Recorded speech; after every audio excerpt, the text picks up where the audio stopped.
सपा सांसदों के तीखे तेवर देखकर सत्तारूढ़ पक्ष आज हैरान रह गया।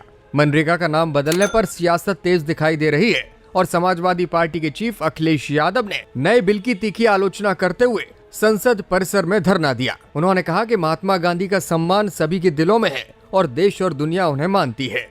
राष्ट्रपिता महात्मा गांधी, उन्होंने इस देश की आत्मा को जगाने का काम किया। राष्ट्रपिता महात्मा गांधी ने इस देश को आजादी दिलाने में सबसे बड़ी भूमिका और सबसे बड़ा उन्होंने जनता को एकजुट करने का काम किया। आज भारतीय जनता पार्टी के पास कोई नया काम बताने को नहीं है, नया काम करने को नहीं है, तो वही पुराने नामों को बदलना ये पहली बार नहीं हो रहा है। कई योजनाओं का नाम बदला इन्होंने। अखिलेश यादव संसद परिसर में महात्मा गांधी का पोस्टर थामे हुए कुछ इस अंदाज में दिखाई दिए। मैं बताऊंगा।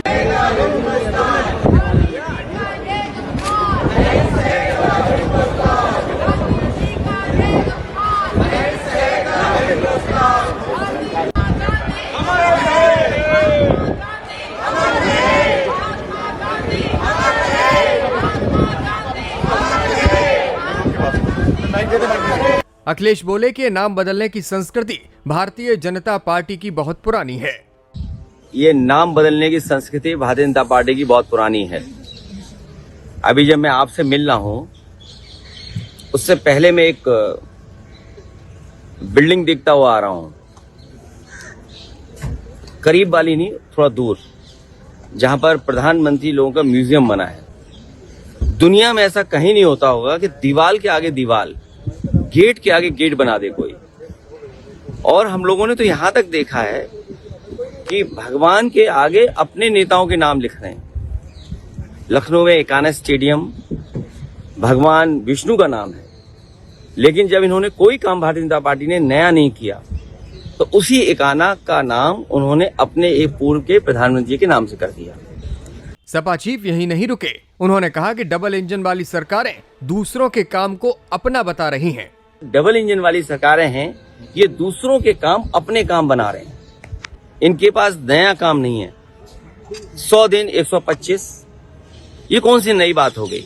आप तो कहते हैं कि आपका बजट न जाने कहां पहुंच गया, पर कैपिटा इनकम बहुत है, आपकी इन्वेस्टमेंट बहुत आ रहा है, तो आप दिन क्यों नहीं बढ़ाते हैं? आप कम से कम 200 दिन करिए। खुशी तो तब होती है जब आप 200 दिन से ऊपर ले जाते रोजगार और काम देते लोगों को, और फिर आप ऐसे नियम बना देते हैं कि आप उस योजना से बाहर नहीं जा सकते हैं। तो उसके नियम ऐसे हों, अगर नया नाम दे रहे हैं आप, दूसरे का काम अपना काम बना रहे हैं, तो आपको नियम भी ऐसे बदलने चाहिए जिससे सहूलियत हो, स्टेट गवर्नमेंट्स को थोड़ा आजादी हो उसमें बजट को इस्तेमाल करने में। नहीं, इतनी पाबंदियां लगा देंगे आप कि आप बजट ही नहीं खर्च कर पाएंगे। सदन के अंदर पार्टी की ओर से धर्मेंद्र यादव ने मोर्चा संभाला। मनरेगा को लेकर पेश किए जा रहे नए विधेयक पर धर्मेंद्र यादव ने क्या कुछ कहा, आप खुद सुनिए। ग्रामीण रोजगार योजना की गारंटी का ये जो संशोधन विधेयक आ रहा है, मैं माननीय अखिलेश यादव जी और समाजवादी पार्टी की ओर से इसका पुरजोर विरोध करता हूं। और विरोध के सभापति जी कारण है, लगातार हमारे देश के अंदर बातें बहुत की जाती हैं कि केंद्र सरकार इतना मजबूत हो गई, आर्थिक तौर पर इतना सहयोग कर रही है, लेकिन लगातार बिल दर बिल, अधिनियम दर अधिनियम, बजट दर बजट लगातार प्रदेशों पर वजन बढ़ाया जा रहा है। केंद्र सरकार अपना वजन हल्का करती जा रही है, जिम्मेदारी घटाती जा रही है। दूसरा सभापति जी, मैं आदरणीय राष्ट्रीय अध्यक्ष जी की ओर से और पार्टी की ओर से कहना चाहता हूं, इस देश का कोई भी व्यक्ति महात्मा गांधी जी का अपमान बर्दाश्त नहीं करेगा। मर्यादा पुरुषोत्तम भगवान श्री राम का पूरा देश सम्मान करता है, लेकिन गांधी जी ने भी आखिरी शब्द राम राम कह के गए थे, कम से कम हे राम कह के गए थे। कम से कम उस महात्मा गांधी जी का अपमान नहीं करिए, ये हमारी प्रार्थना है। पूरे दुनिया में जाते हैं आप, गांधी जी की प्रतिमाओं पर माला चढ़ाते हैं और देश। यूपी में नए प्रदेश अध्यक्ष को लेकर भी अखिलेश यादव भाजपा पर हमलावर दिखाई दिए। उन्होंने कहा कि आप अध्यक्ष नया दे सकते हैं, लेकिन नया विचार कहां से लाएंगे? जिनको हटा नहीं सकते उनका कद घटाया जा रहा है। जिसको हटा नहीं सकते उसका कद घटाया जा रहा है। एक जिले में पड़ोसी जगह पर अध्यक्ष बन जाना, तो अध्यक्ष नया दे सकते हैं आप, विचार कहां से नया दोगे? आप कम्युनल हैं, आप सेकुलर नहीं हैं।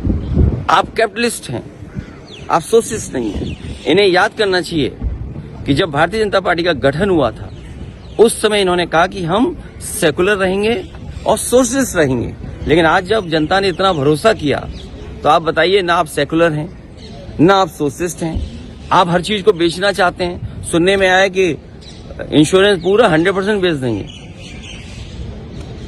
सोचिए आप, फिर नियम कैसे बनेंगे? नियम ऐसे बनेंगे कि आपको कुछ पैसा ही नहीं मिलेगा। बहुत सारी स्कीम चल रही है, क्रॉप जो इंश्योरेंस स्कीम है फेलियर है क्योंकि किसान को नहीं मिल रहा पैसा, जो कंपनियां हैं वो माला माल हो रही हैं। आपका रुपया कहां पहुंच गया? सोचिए आप रुपया आपका लुढ़कते लुढ़कते कहां पहुंच गया है? ये तमाम सवाल है जिसके पास सरकार के जवाब नहीं है। और जो यूपी में जो हाल है वो तो आपको बेहतर ही समझ होगा।